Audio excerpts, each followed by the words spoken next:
আবার আসতে হইল।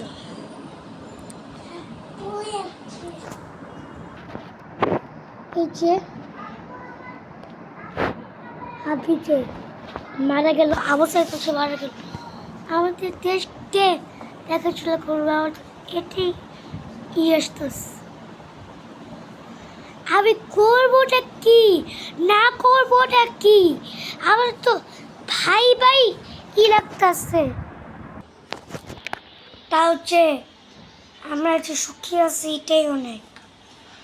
যদি আমরা বছরে আমি মারা যাইতাম, আমি ভিডিও করতে পারতাম, মানে তার ভিডিও করতে দিত না কেউ।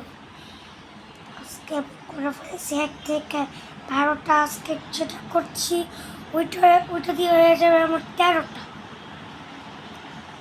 আর হালকি যে মারা গেল, আমার জন্য হাদির কথা শুনলেই যে আমার কান্না আসে। এটা আপনারা বিচারই করতে পারলেন না, এখনো বিচার করলেন না।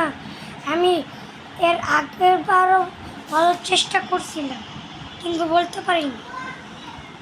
এখন যদি হাতি না মারা যাইতো তাহলে আমাদের আরো কষ্ট করা লাগতো। আজকে ভিডিও এখানে শেষ। আসসালামু আলাইকুম।